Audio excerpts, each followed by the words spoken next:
The courtroom froze as the heavy door slammed open, and a golden retriever, of all things, marched down the aisle with a silver USB drive swinging from his collar. The judge's face drained of color, the reporters dropped their pens, and every eye locked onto the tiny device that could destroy careers in an instant. Karoline Leavitt stood tall amid the chaos, her hands steady as she reached for the evidence that no one had believed existed, the proof they had tried so desperately to bury. But what happened next would shake the entire justice system to its core. First, let's go back to where it all began. The stale air inside courtroom 6B clung to Karoline's skin like wet wool. Overhead, the ceiling fans spun uselessly. There were a soft, mocking accompaniment to the jeers that rippled through the gallery. Wooden benches creaked as spectators shifted, not out of discomfort, but from the giddy anticipation of watching a young lawyer drown in her own bravado. Karoline inhaled sharply, steadying herself against the onslaught of scrutiny. Her crimson blouse, chosen to project strength, now felt like a cruel joke, a bullfighter's flag waved before a hungry mob. She could feel their judgment pressing down, heavier with every second she remained silent. Beside her, Sam Whitaker sat rigid, his wrists chained awkwardly to the table, his face drained of hope. The betrayal written across his features cut deeper than any insult from the judge. Judge Raymond Caldwell's gavel rested lazily by his hand, forgotten in his eagerness to indulge the theater unfolding before him. His narrowed eyes, shadowed by drooping lids, flicked between Karoline and the gallery like a showman gauging the crowd's appetite for blood. "You come into my courtroom," he continued, voice dripping with patronizing scorn, "with fairy tales and invisible witnesses. Is that the caliber of defense we're stooping to these days?" Laughter crackled from the back rows, sharp, guttural, cruel. One juror, a heavy-set man with a permanent frown etched into his face, smirked openly at her, elbowing the woman beside him. Even the court stenographer paused, her fingers hovering above the keys as if deciding whether the judge's sarcasm merited a verbatim record. Across the aisle, Brandon McAllister adjusted his cufflinks with the slow satisfaction of a man who already knew the final score. His navy blue suit, his slicked back blonde hair, every inch of him screamed polished corruption. He didn't need to argue today. The system was doing it for him. Karoline's mouth was dry, her prepared notes a blur before her eyes. The muscles in her jaw clenched until pain bloomed beneath her ears. But retreat would mean conceding the battlefield without firing a shot. And Karoline Leavitt had not clawed her way through law school, through sneering professors and sleepless nights, to crumble before the first serious wall of opposition. She placed her palms flat against the oak table, leaning forward, daring her voice to betray her resolve. Her heartbeat thudded so loudly in her ears it almost drowned out the scratching of pens, the clicking of phone cameras capturing her defeat in real time. "The defense is prepared to proceed, Your Honor," she said, her voice firm despite the tremor she felt threatening to rise. The judge rolled his eyes, tapping his pen on the bench like he might call a recess just to relieve himself of her presence. "By all means," he sneered. "Let's continue this charade." Karoline straightened her back, a solitary figure against an entire room thirsting for her humiliation. She would endure the storm, because what no one in that courtroom yet understood was that the truth was already marching toward them, and it wasn't coming alone. The defense table had become a no-man's land, a place where words were weapons blunted before they could even leave Karoline's lips. Every time she rose to object, to clarify, to defend, the gavel crashed down or a sharp, sustained, cut her off mid-breath. Judge Caldwell barely masked his disdain anymore. He leaned over the bench like a cat toying with a trapped mouse, savoring every tiny flinch, every forced retreat. Brandon McAllister played his part with expert precision. His objections came in relentless waves, frivolous, absurd, almost juvenile, yet each one was met with the judge's nod. Objection, Your Honor. Relevance. Sustained. Objection, Your Honor. Speculation. Sustained. Objection, Your Honor. Argumentative. Sustained. It didn't matter that the objections were empty shells. In this courtroom, they carried the weight of law. Karoline could see it happening in real time. Her narrative strangled by technicalities, her facts suffocated before they could even stand on their own. The jurors, once perhaps undecided, were being methodically spoon-fed a version of reality that cast her as an incompetent child playing at lawyering. Their eyes glazed with impatience. Some shook their heads in pity. Others smirked with condescension. Every denial of evidence left a scar. The suppressed documents, the character witnesses, the digital logs that could have begun to lift the veil, all dismissed without so much as a cursory glance. The rules of fair trial had become a farce, a prop in a grotesque performance where the ending had already been written. In the gallery, reporters hunched over their laptops, fingers flying. Leavitt fumbles under pressure. Mystery witness nowhere in sight. Young lawyer's career ends in spectacular collapse. Karoline kept her expression neutral, biting down on the fury that boiled just beneath her skin. Tears were not an option. Rage was not an option. Survival, and Sam's survival, demanded a colder, sharper resolve.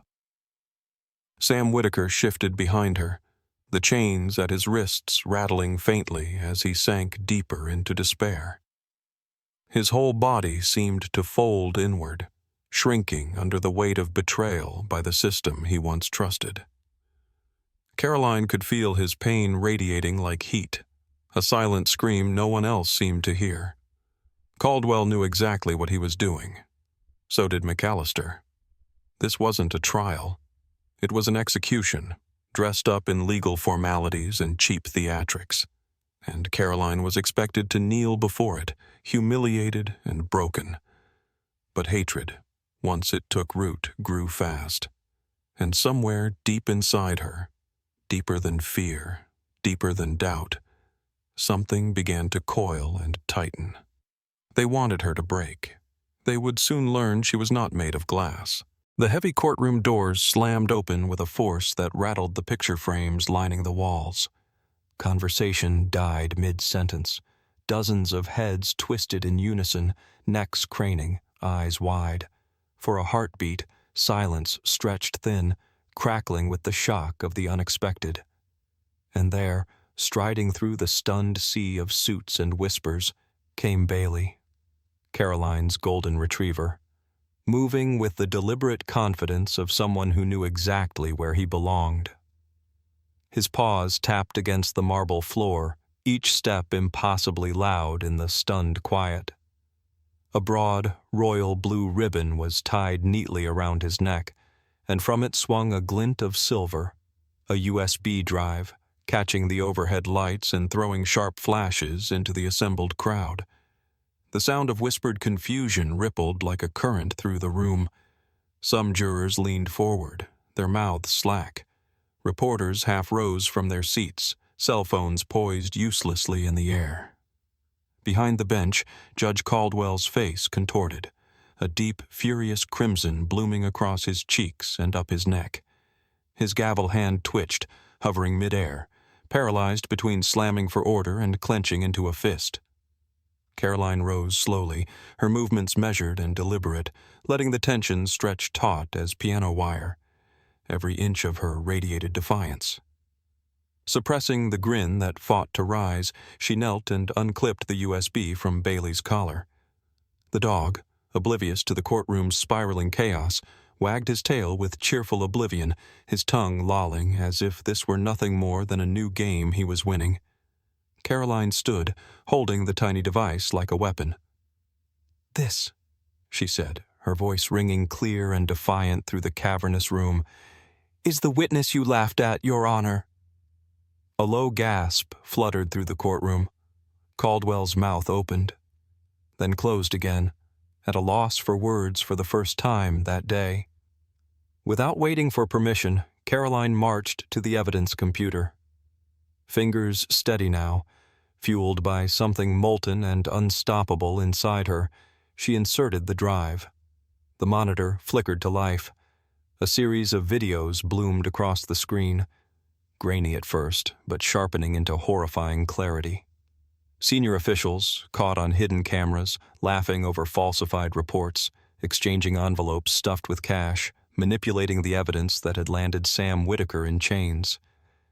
Every second of footage ripped another stitch from the fabricated narrative they had woven so carefully. The courtroom was silent, a void that pressed heavy on every chest. McAllister's jaw hung slack, his entire body frozen as if he could vanish by sheer will. And Judge Caldwell, the mighty, sneering titan of this courtroom, looked like he might collapse behind his bench, clinging to the last splinters of a world that was burning down around him. Bailey, still sitting proudly by Karoline's feet, gave a small, happy bark, as if punctuating the moment with a victory cry. Karoline didn't smile yet. There was still more to come. But inside her, a storm of righteous fury roared, finally breaking free. The final frame froze on the courtroom monitors.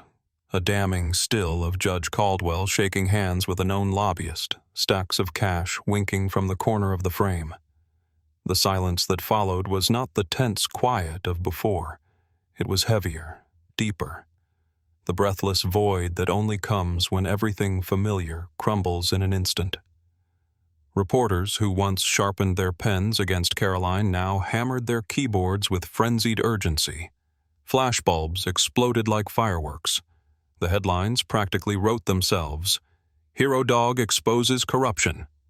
Judge Caldwell's courtroom humiliation caught live. Young defense attorney dismantles entire justice machine. Judge Caldwell fumbled for his gavel, knocking it sideways with a clatter that echoed like a gunshot. His mouth opened and closed in frantic, stuttering shapes. No rebuke came. No orders for decorum. The mask had slipped, and what remained was a panicked old man, exposed and shrinking by the second. "Recess," he croaked at last, voice thin and broken. "This court is recessed." But no one stood.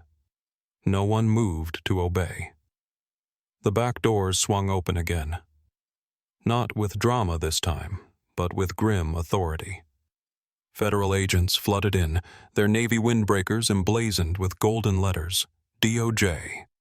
They moved with ruthless efficiency, cutting through the frozen assembly and surrounding Brandon McAllister like a pack of wolves. The prosecutor's face drained of color. He barely resisted as they spun him around and clamped cold steel around his wrists. The sharp mechanical click of the handcuffs reverberated in the vast chamber like a closing tomb. Karoline stood still, a singular point of calm in the whirlwind around her. She turned and locked eyes with Sam Whitaker. For weeks, he had worn the expression of a man awaiting the inevitable noose. But now, the lines of despair had fallen away. In their place bloomed something rarer and far more fragile. A smile, halting at first, then blooming into a grin that lit up the entire bench. The heavy chains around his wrists and ankles no longer seemed like prison. They were mere remnants, destined to fall away. Freedom was no longer a distant fantasy. It pulsed in the air, real, tangible, just moments from his grasp. Bailey trotted up to Karoline's side, his tail wagging like a banner of victory. She dropped to one knee and offered him a small treat, her fingers brushing through the soft golden fur at his neck. He licked her hand once, a warm, grounding reminder of what loyalty and courage could achieve. As she packed up her battered files, tucking the now legendary USB drive carefully into her bag, Karoline bent close to her companion's ear. "Good boy, Bailey," she whispered, her voice rough with emotion. We just made history.